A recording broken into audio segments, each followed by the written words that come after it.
Welcome to wishful ಅಡುಗೆ ಮನೆ. ಇವಾಗ ಹಸಿ ಬಟಾಣಿಕಲ್ ಸೀಸನ್ ನಡೀತಾ ಇದೆ ಅಲ್ವಾ, ನಾನು ಅದನ್ನೇ ಬಿಡಿಸ್ಬಿಟ್ಟು ಡೀಪ್ ಫ್ರೀಸಲ್ಲಿ ಇಟ್ಟಿದ್ದೆ. ಆ ಥರ ಮಾಡೋದ್ರಿಂದ ಎಷ್ಟು ದಿನ ಬೇಕಾದರೂ ನಮ್ಮ ಬಟಾಣಿ ಫ್ರೆಶ್ ಆಗೇ ಇರುತ್ತೆ. ನೋಡಿ, ಇದೇ ಹಸಿ ಬಟಾಣಿಯಿಂದ ಒಂದು ಸೂಪರ್ ಆಗಿರೋ ರೆಸಿಪಿ ಮಾಡೋಣ. ಒಂದೇ ಥರ ತಿಂದು ತಿಂದು ಬೇಜಾರಾಗಿತ್ತಲ್ಲ. ನೋಡಿ, ಒಂದು ಹೊಸ ರೆಸಿಪಿನ ಹೇಗೆ ಮಾಡೋದು ಅಂತ ತೋರಿಸ್ತೀನಿ, ನೋಡೋಣ ಬನ್ನಿ. ನೋಡಿ, ಮೊದಲಿಗೆ ಒಂದು ಮಿಕ್ಸಿ ಜಾರ್ ತೊಗೊಂಡಿದ್ದೀನಿ. ಅದಕ್ಕೇ ಒಂದು 2 ಟೊಮೊಟೊನ ಕಟ್ ಮಾಡಿ ಹಾಕೊಬೇಕು. ನಾವು ಇದನ್ನು ಸಣ್ಣದಾಗಿ ಪೇಸ್ಟ್ ಮಾಡ್ಕೊಂಡು ಬರಬೇಕು. ನೋಡಿ, ಇವಾಗ ಇಷ್ಟೇ ಉಪ್ಪು ಹಾಕ್ಕೊಂಡಿದ್ದೀನಿ, ನಾನು ಜಾಸ್ತಿ ಉಪ್ಪು ಹಾಕಿಲ್ಲ. ಇಷ್ಟು ಹಾಕಿ ಪೇಸ್ಟ್ ಮಾಡ್ಕೊಂಡು ಬರೋಣ. ನೋಡಿ, ಇಷ್ಟು ಸಣ್ಣದಾಗಿ ರುಬ್ಕೊಂಬಂದಿದ್ದೀನಿ. ಆದಷ್ಟು ಸಣ್ಣದಾಗಿ ರುಬ್ಕೊಬೇಕು. ನೆಕ್ಸ್ಟ್ ಏನು ಮಾಡೋದು ನೋಡೋಣ ಬನ್ನಿ. ನೋಡಿ, ಒಂದು ಬೇಸನ್ ತೊಗೊಂಡಿದ್ದೀನಿ. ಒಂದು ಸಣ್ಣ ಬೌಲ್ ಆಗುವಷ್ಟು ಗೋಧಿ ಹಿಟ್ಟನ್ನು ತೊಗೊಂಡಿದ್ದೀನಿ. ಒಂದು 2ರಿಂದ 3 ಸ್ಪೂನ್ ಆಗುವಷ್ಟು ಚಿರೋಟಿ ರವೆನೂ ತೊಗೊಂಡಿದ್ದೀನಿ. ನಾನು ಇದಕ್ಕೇ ಸ್ವಲ್ಪ ಸಕ್ಕರೆನ ಹಾಕ್ಕೊಳ್ತಾ ಇದ್ದೀನಿ. ರುಚಿಗೆ ಸ್ವಲ್ಪ ಉಪ್ಪನ್ನು ಕೂಡ ಸೇರಿಸ್ಕೊಳ್ತಾ ಇದ್ದೀನಿ. ಒಂದು ಸ್ವಲ್ಪ ಎಳ್ಳನ್ನು ಕೂಡ ಸೇರಿಸ್ಕೊಂಡು ಚೆನ್ನಾಗಿ ಮಿಕ್ಸ್ ಮಾಡ್ಕೊಬೇಕು ನಾವು. ನೋಡಿ, ಈ ಥರ ಎಲ್ಲದೂ ಕೂಡ ನೀಟಾಗಿ ಮಿಕ್ಸ್ ಆಗಬೇಕು. ಸಕ್ಕರೆ ಉಪ್ಪು ಎಲ್ಲ ಹಾಕಿದ್ದೀವಲ್ಲ, ನಾವು ಮಾಡೋ ರೆಸಿಪಿ ತುಂಬ ಚೆನ್ನಾಗಿ ಬರುತ್ತೆ. ನಾವು ಸಕ್ಕರೆನ ಹಾಕಲೇಬೇಕು, ಆವಾಗ ಕಲರ್ ಕೂಡ ಚೆನ್ನಾಗಿ ಬರುತ್ತೆ. ನಾವು ಆವಾಗಲೇ ಟೊಮೊಟೊನ ಮಿಕ್ಸಿ ಜಾರಲ್ಲಿ ಹಾಕೊಂಬಂದ್ವಲ್ಲ, ಅದನ್ನು ಇವಾಗ ಸೇರಿಸ್ಕೊಳ್ತಾ ಇದ್ದೀನಿ. ನಾವು ಇದನ್ನು ಜರಡಿ ಮಾಡ್ಕೊಬೇಕು. ಆವಾಗ ಅದರಲ್ಲಿರೋದು ದಪ್ಪ ದಪ್ಪಕ್ಕೆ ರುಬ್ಕೊಂಡಿದ್ರೆ ಅದು ನೀಟಾಗಿ ಬಿಡುತ್ತೆ. ನಾವು ಇದನ್ನು ನೀಟಾಗಿ ಸೋಸ್ಕೊಂಬರೋಣ. ನೋಡಿ, ಈ ಥರ ನೀಟಾಗಿ ನಾವು ರಸನ ತಕ್ಕೊಬೇಕು. ನೀವು ಇದ್ರ ಮೇಲ್ಗಡೆದು ವೇಸ್ಟ್ ಮಾಡದೇ ಇದ್ದರೆ ರಸ ಮಾಡುವಾಗ ಅದನ್ನು ಕೂಡ ಸೇರಿಸ್ಕೊಬೋದು. ನೋಡಿ, ಇವಾಗ ತಕ್ಕೊಳ್ತಾ ಇದ್ದೀನಿ ನಾನು. ನೋಡಿ, ನಾವು ಇದಕ್ಕೆ ಎಕ್ಸ್ಟ್ರಾ ನೀರು ಹಾಕಿಲ್ಲ, ಇದರಲ್ಲೇ ಕಲಿಸ್ಕೊಬೇಕು. ನಿಮಗೆ ನೀರು ಬೇಕನ್ಸಿದ್ರೆ ಹಾಕೊಬೋದು. ಮಕ್ಕಳು ಕಲರ್ ಬೇಕು ಅಂತ ಕೇಳ್ತಾರೆ. ನಾವು ಈ ಥರ ಎಲ್ಲ ಟೊಮೊಟೊ ಎಲ್ಲ ಹಾಕ್ಕೊಟ್ರೆ, ಮಾಮೂಲು ಟೊಮೊಟೊ ತಿನ್ನಿ ಅಂದರೆ ತಿನ್ನಲ್ಲ, ಎತ್ತಿಡ್ತಾರಲ್ವ, ಆವಾಗ ಈ ಥರ ಮಾಡಿಕೊಡ್ಬೋದು. ನೋಡಿ, ಇದನ್ನು ಚಪಾತಿ ಹಿಟ್ಟು ಮಾಡ್ತೀವಲ್ಲ, ಅದಕ್ಕೆ ನಾವು ಕಲಿಸ್ಕೊಂಬರ್ಬೇಕು. ನೋಡಿ, ಈ ಥರ ಗಟ್ಟಿಗೆ ಕಲಿಸ್ಕೊಬೇಕು. ಸ್ವಲ್ಪ ನಾವು ಮಾಮೂಲು ಪೂರಿ ಮಾಡುವಾಗ ಹೆಂಗೆ ಕಲಿಸ್ಕೊತೀವೋ ಅದೇ ಥರ ಕಲಿಸ್ಕೊಬೇಕು. ನೋಡಿ, ಈ ಥರ ಚೆನ್ನಾಗಿ ನಾದಿ ಕಲಿಸ್ಬಿಟ್ಟು ನೋಡಿ, ಲಿಡ್ಡನ್ನು ಕ್ಲೋಸ್ ಮಾಡಿ ಪಕ್ಕಕ್ಕೆ ಇಟ್ಕೊಳ್ಳೋಣ. ನಾವಿವಾಗ ಆಲೂಗಡ್ಡೆನ 2 ಆಲೂಗಡ್ಡೆ ತೊಗೊಂಡಿದ್ದೀನಿ. ಪೀಲ್ ಮಾಡಿಬಿಟ್ಟು ಸಣ್ಣದಾಗಿ ಕಟ್ ಮಾಡಬೇಕು.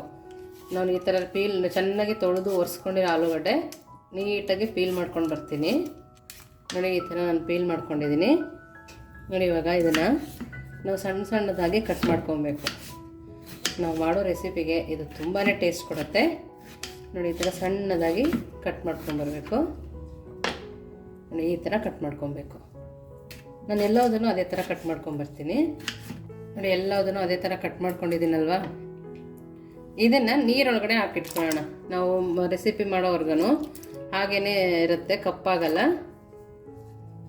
ಫ್ರೆಶ್ ಆಗಿ ಅನಿಸ್ತಿರುತ್ತೆ. ಎಲ್ಲದನ್ನು ನೀರಲ್ಲಿ ಹಾಕಿ ಇಟ್ಕೊಂಡಿದ್ದೀನಿ. ನೆಕ್ಸ್ಟ್ ಏನು ಮಾಡೋದು ಅಂತ ನೋಡೋಣ ಬನ್ನಿ. ನೋಡಿ, ಒಂದು ಮಿಕ್ಸಿ ಜಾರಿಗೆ ಹಸಿ ಬಟಾಣಿ ತಗೊಂಡು ನೋಡಿ, ಒಂದು ಸ್ವಲ್ಪ ಉಪ್ಪು ಕೂಡ ಹಾಕ್ಕೊಳ್ತಾ ಇದ್ದೀನಿ. ಸ್ವಲ್ಪ ನೀರನ್ನು ಸೇರಿಸಿ ಗ್ರೈಂಡ್ ಮಾಡ್ಕೊಂಬರ್ಬೇಕು. ಸಣ್ಣದಾಗಿ ರುಬ್ಕೊಬೇಕು. ಈಗ ನಾನು ರುಬ್ಕೊಂಬರ್ತೀನಿ. ನೋಡಿ, ಈ ಥರ ಪೇಸ್ಟ್ ಮಾಡ್ಕೊಂಬರ್ಬೇಕು. ಈಗ ಇದನ್ನು ಪಕ್ಕಕ್ಕಿಟ್ಟು ನೆಕ್ಸ್ಟ್ ಏನು ಮಾಡೋದು ನೋಡೋಣ ಬನ್ನಿ. ನೋಡಿ, ಒಂದು ಪ್ಯಾನ್ನ ತೊಗೊಂಡಿದ್ದೀನಿ. ಇದಕ್ಕೆ ಎಣ್ಣೆನ ಸೇರಿಸ್ಕೊಳ್ತಿದ್ದೀನಿ. ಒಂದು 3 ಸ್ಪೂನ್ ಆಗುವಷ್ಟು ನಾನು ಎಣ್ಣೆನ ಸೇರಿಸ್ಕೊಂಡಿದ್ದೀನಿ. ನೋಡಿ, ಎಣ್ಣೆ ಸ್ವಲ್ಪ ಕಾದ್ಮೇಲೆ ನಾವು ಆಲೂಗಡ್ಡೆನ ನೀರಲ್ಲಿ ಹಾಕಿಟ್ಕೊಂಡಿದ್ವಲ್ಲ, ಅದನ್ನು ಇವಾಗ ಹಾಕ್ಕೊಬೇಕು. ನೋಡಿ, ನೀಟಾಗಿ ಫ್ರೈ ಆಡಿಸ್ಕೊಬೇಕು. ನಾನು ಆಲೂಗಡ್ಡೆನ ಚೆನ್ನಾಗಿ ಫ್ರೈ ಮಾಡ್ಕೊಬೇಕು. ನಾವು ಒಂದೇ ಥರ ಮಾಡಿಕೊಟ್ರೆ ಮಕ್ಕಳು ಕೂಡ ತಿನ್ನೋಕ್ಕೆ ಇಷ್ಟಪಡಲ್ಲ. ಹಾಗಾಗಿ ಬೇರೆ ಥರ ಮಾಡೋದ್ರಿಂದ ತುಂಬಾ ಇಷ್ಟಪಟ್ಟು ತಿಂತಾರೆ. ಮತ್ತು ಅದೇ ತರಕಾರಿ ಬಳಸಿರ್ತೀವಿ, ಬೇರೆ ಟೇಸ್ಟ್ ಬಂದಿರುತ್ತೆ, ತುಂಬ ರುಚಿಯಾಗಿರುತ್ತೆ. ನೋಡಿ, ಇದನ್ನು ಚೆನ್ನಾಗಿ ಫ್ರೈ ಮಾಡ್ಕೊಬೇಕು. ನಾವು ಇದನ್ನು ಎಣ್ಣೆನಲ್ಲೇ ಫ್ರೈ ಮಾಡ್ಕೊಬೇಕು. ನೋಡಿ, ಆಲೂಗಡ್ಡೆ ಬಿಡಿಯಾಗಿ ಚೆನ್ನಾಗಿ ಫ್ರೈ ಆಗಿದೆ. ಈ ಫ್ರೆಂಚ್ ಫ್ರೈಸ್ ಎಲ್ಲ ಮಾಡ್ತೀವಲ್ಲ, ಆ ಥರ ಫ್ರೈ ಆಗಿರಬೇಕು, ಕ್ರಂಚಿಯಾಗಿರಬೇಕು.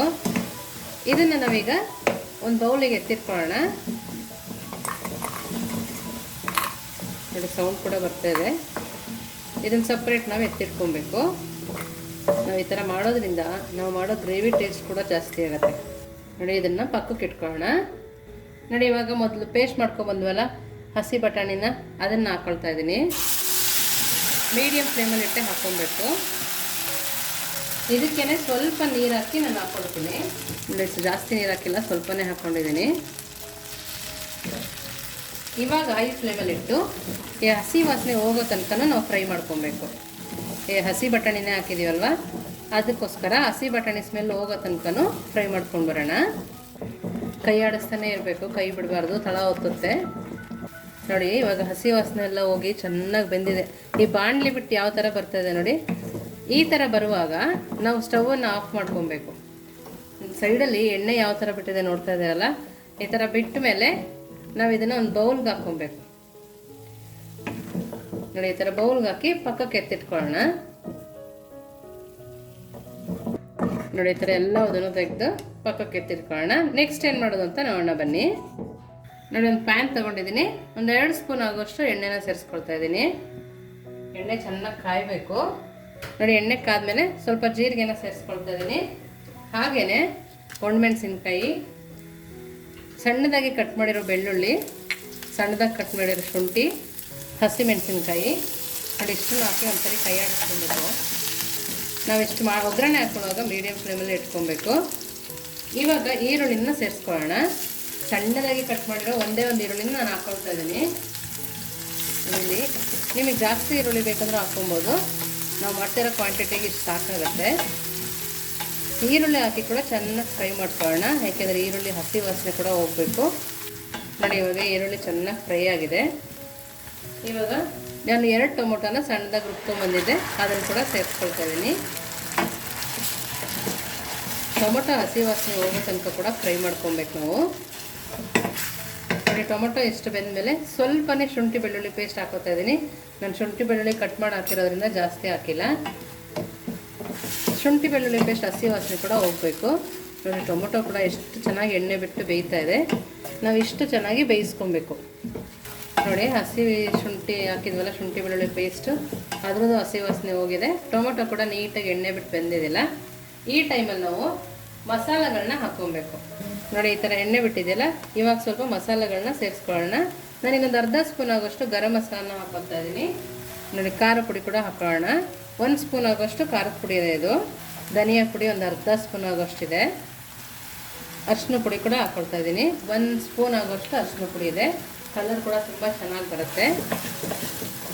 ನಾವು ಲೋ ಫ್ಲೇಮಲ್ಲಿಟ್ಟೆ ಇದನ್ನು ಫ್ರೈ ಮಾಡ್ಕೊಬೇಕು, ಇಲ್ಲಾಂದರೆ ತಳ ಹಿಡಿಯೋ ಚಾನ್ಸಸ್ ಇರುತ್ತೆ. ನೋಡಿ ಇವಾಗ ಚೆನ್ನಾಗಿ ಫ್ರೈ ಆಗಿದೆ. ಇವಾಗ ನಾವು ಬಟಾಣಿ ಫ್ರೈ ಮಾಡಿ ಇಟ್ಕೊಂಡಿದ್ವಲ್ಲ, ನೋಡಿ ಇಷ್ಟು ಚೆನ್ನಾಗಿ ಎಣ್ಣೆ ಬಿಟ್ಟು ಫ್ರೈ ಆಗಿದೆ ಅದು. ಅದನ್ನು ಇವಾಗ ಸೇರಿಸ್ಕೊಳ್ತಾ ಇದ್ದೀನಿ. ನೋಡಿ ಅದನ್ನು ಕೂಡ ಹಾಕಿ ನೀಟಾಗಿ ಫ್ರೈ ಮಾಡ್ಕೊಬೇಕು. ನೋಡಿ ಅದು ಹಾಕಿದ್ಮೇಲೆ ಅದೇ ಬಟ್ಲಲ್ಲಿ 1 ಬಟ್ಲಾಗೋಷ್ಟು ನಾನು ನೀರನ್ನು ಸೇರಿಸ್ಕೊಳ್ತಾ ಇದ್ದೀನಿ. ನಿಮಗೆ ಗ್ರೇವಿ ಜಾಸ್ತಿ ಬೇಕಂದರೆ ನೀವಿನ್ನು ಸ್ವಲ್ಪ ನೀರನ್ನು ಹಾಕೋಬೋದು. ನೋಡಿ ನೀರು ಹಾಕಿದ್ಮೇಲೆ ಚೆನ್ನಾಗಿ ಕೈ ಆಡಿಸ್ಕೊಬೇಕು. ಮೀಡಿಯಮ್ ಫ್ಲೇಮಲ್ಲಿ ಇಟ್ಕೊಬೇಕು ನಾವು. ನೋಡಿ ಇವಾಗ ನಾವು ಇಷ್ಟೋ ತನಕ ಸ್ವಲ್ಪ ಉಪ್ಪು ಹಾಕಿದ್ವಲ್ಲ, ರುಚಿ ನೋಡಿ ಇವಾಗ ಸ್ವಲ್ಪ ಉಪ್ಪನ್ನು ಸೇರಿಸ್ಕೊಳ್ತಾ ಇದ್ದೀನಿ. ನೋಡಿ ಇಷ್ಟನ್ನು ಹಾಕಿ ನೀಟಾಗಿ ಕೈ ಆಡಿಸ್ಕೊಬೇಕು. ಈ ಥರ ಕೈ ಆಡಿಸ್ಕೊಂಡು ಮೀಡಿಯಮ್ ಫ್ಲೇಮಲ್ಲಿ ಇಟ್ಟು 5 ರಿಂದ 10 ನಿಮಿಷ ಚೆನ್ನಾಗಿ ಕುದಿಸ್ಕೊಬೇಕು ನಾವು. ಈ ಕಲರ್ ಕೂಡ ನೋಡ್ತಾ ಇದ್ರೇ ಬಾಯಲ್ಲಿ ನೀರು ಬರ್ತದೆ, ಅಷ್ಟು ಚೆನ್ನಾಗಿದೆ. ತುಂಬಾ ರುಚಿಯಾಗಿರುತ್ತೆ. ಮಕ್ಕಳು ಲಂಚ್ ಬಾಕ್ಸಿಗೆ, ಅಕಸ್ಮಾತ್ ಯಾವ್ದಾದ್ರು ಪಾರ್ಟಿ ಇದ್ದರೂ ಕೂಡ ನಾವು ಈಸಿಯಾಗಿ ಮಾಡ್ಕೊಬೋದು. ಒಂದು 5 ನಿಮಿಷ ಕುದಿಸ್ಕೊಂಬರ್ತೀನಿ. ನೋಡಿ ಇವಾಗ ಚೆನ್ನಾಗಿ ಕುದೀತಾ ಇದೆ. ನಾವು ಇದನ್ನು ನೀಟಾಗಿ ಮೇಲ್ಗಡೆ ಎಣ್ಣೆ ತೇಲುತ್ತಲ್ಲ ಅಲ್ಲೇ ತನಕ ನಾವು ಕುದಿಸ್ಕೊಬೇಕು. ನೋಡ್ತಾ ಇದ್ರಲ್ಲ ಎಷ್ಟು ಚೆನ್ನಾಗಿ ಬಂದಿದೆ ಅಂತೇಳಿ ಗ್ರೇವಿ. ನಾವು ಈ ಟೈಮಲ್ಲಿ ಆಲೂಗಡ್ಡೆ ಫ್ರೈ ಮಾಡಿ ಇಟ್ಕೊಂಡ್ವಲ್ಲ ಅದನ್ನು ಕೂಡ ಸೇರಿಸ್ಕೊಬೇಕು. ನೋಡಿ ನೋಡೋಕ್ಕೆ ಗೊತ್ತಾಗ್ತದಲ್ಲ ಎಷ್ಟು ಚೆನ್ನಾಗಿದೆ ಅಂತೇಳಿ. ತುಂಬ ಸಿಂಪಲ್ಲಾಗಿ ಬೇಗನೆ ಮಾಡ್ಕೊಬೋದು. ಮನೆಗೆ ಯಾರು ನೆಂಟರು ಬಂದರೆ ಅರ್ಜೆಂಟಲ್ಲಿ ನಾವು ಇದನ್ನು ರೆಡಿ ಮಾಡಿ ಕೊಟ್ಬಿಡ್ಬೋದು.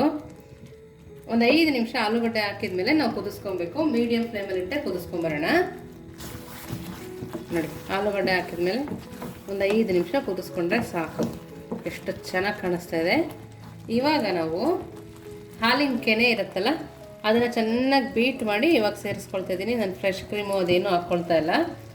ಫ್ರೆಶ್ ಕ್ರೀಮ್ ಹಾಕಿದ್ಮೇಲೆ ಸ್ವಲ್ಪ ಕಸೂರಿ ಮೇಥಿನ ಕೈಯಲ್ಲಿ ಕ್ರಷ್ ಮಾಡಿ ಹಾಕ್ಕೊಬೇಕು. ಸ್ವಲ್ಪ ಕೊತ್ತಂಬರಿ ಸೊಪ್ಪು ಕೂಡ ಹಾಕ್ಕೊಬೇಕು.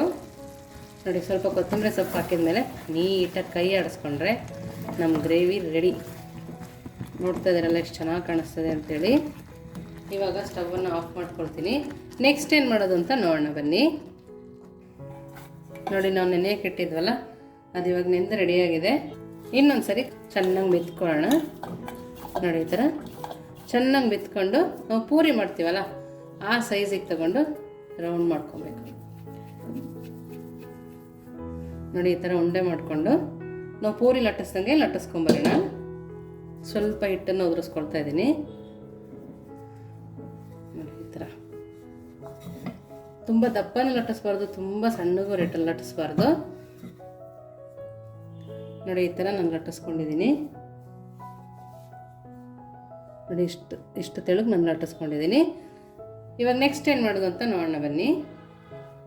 ನೋಡಿ ಎಣ್ಣೆ ಕಾಯಕ್ಕೆ ಇಟ್ಕೊಂಡಿದ್ದೀನಿ. ಹೈ ಫ್ಲೇಮಲ್ಲೇ ಕಾಯಕ್ಕೆ ಇಟ್ಕೊಂಡಿದ್ದೀನಿ. ನೋಡಿ ಎಣ್ಣೆ ಕಾದ್ಮೇಲೆ ಇವಾಗ ಪೂರಿನ ಸೇರಿಸ್ಕೊಳ್ತಾ ಇದ್ದೀನಿ. ನೋಡಿ ಎಣ್ಣೆ ಚೆನ್ನಾಗಿ ಕಾಯ್ದಿರಬೇಕು. ನೋಡಿ ಎಷ್ಟು ಚೆನ್ನಾಗಿ ಬರ್ತಾ ಇದೆ ಅಂತ.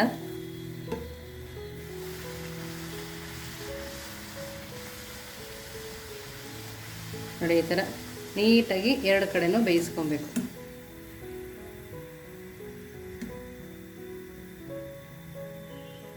ಇನ್ನೊಂದು ಕೂಡ ತೋರಿಸ್ತೀನಿ ನೋಡಿ. ನೀವು ಹಿಟ್ಟಾಕಿ ಹರ್ಕೊಳ್ಳೋಕೆ ಇಷ್ಟ ಇಲ್ಲ ಅಂದರೆ ಹಾಗೆ ಕೂಡ ನಾವು ಹರ್ಕೊಬೋದು. ನೋಡಿ ಇದೇ ಥರ ನಾನು ಎಲ್ಲ ಪೂರಿನೂ ಮಾಡ್ಕೊಂಡು ಬರ್ತೀನಿ. ನೋಡಿ ನಾವು ಪೂರಿನ ಮಾಡ್ಕೊಂಡಿದ್ವಲ್ಲ ಅದನ್ನು ಕೂಡ ಇಟ್ಕೊಳ್ತಾ ಇದ್ದೀನಿ. ಕಲರ್ ನೋಡ್ತಾ ಇದ್ದೀರಲ್ಲ ಎಷ್ಟು ಚೆನ್ನಾಗಿದೆ ಅಂತ. ನೋಡಿ ಕಲರ್ ಕೂಡ ತುಂಬ ಚೆನ್ನಾಗಿ ಬಂದಿದೆ ಪೂರಿದು. ಇವಾಗ ಗ್ರೇವಿ ನೋಡಿ, ನೋಡ್ತಾ ಇದ್ರೇ ಗೊತ್ತಾಗ್ತಿದೆಯಲ್ಲ ಎಷ್ಟು ಚೆನ್ನಾಗಿದೆ ಅಂತೇಳಿ. ತುಂಬಾ ಸೂಪರಾಗಿರುತ್ತೆ. ನೋಡಿ ಆ ಥಿಕ್ನೆಸ್ ಕೂಡ ಹೇಗಿದೆ ನೋಡಿ. ಪೂರಿ ಕೂಡ ಸಾಫ್ಟಾಗಿದೆ.